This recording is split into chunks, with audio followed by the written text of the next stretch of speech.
میں جب سے پالیٹکس میں ہوں 26 سال، جتنی میری کردار کشی کی گئی ہے اس ملک میں گارنٹی کرتا ہوں کہ کبھی کسی کی نہیں کی گئی۔ مجھے تو خیر انہوں نے کیا کیا نہیں کیا، کتاب چھپا دی پچھلی الیکشن سے پہلے کسی سے پیسے دے کے، انہوں نے جو میرے اوپر اچھالا ہے گند۔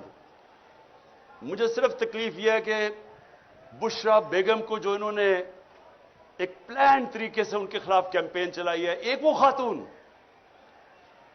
میں اپنی زندگی میں اگر کسی انسان کو سمجھا ہوں کہ وہ میرے سے بہت آگے ہے ایمان میں، وہ بشرا بیگم ہے۔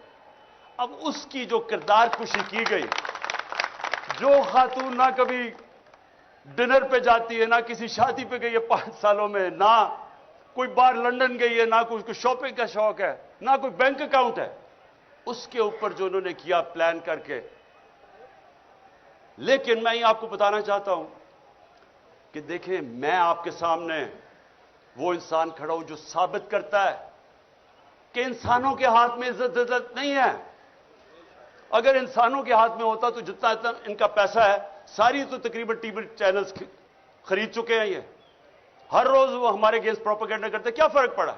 وہ چینلز کوئی لوگ نہیں دیکھتے۔ سنیں ذرا میری بات، ہمیں یہ خوف نکل جانا چاہیے کہ میں اگر وزیر بنوں گا یا ایم ایل اے بنوں گا یا ایم پی اے تو مجھے عزت زیادہ مل جائے گی، بلکہ جتنا آپ کو اللہ نوازتا جاتا ہے، آپ کی ذمہ داری زیادہ ہو جاتی ہے، ذلت زیادہ ملتی ہے اگر آپ جو لوگوں سے وعدہ کریں وہ پورا نہیں کرتے۔ جتنی ذمہ داری جتنا اوپر لے کے جاتا ہے، اتنی آپ کو زیادہ ذمہ داری ڈال دیتا ہے اللہ آپ کے اوپر۔ اس لیے یہ بھی غلط فہمی نہیں تو یہ سارے جو چور بیٹھے ہوئے ہیں، ان کو تو سارے ملک میں سب سے زیادہ عزت ملنی چاہیے، جو 30 سال اقتدار میں بیٹھے رہے ہیں۔ لوگ گالیاں نکالتے ہیں، آج کیوں الیکشن سے بھاگ رہے ہیں؟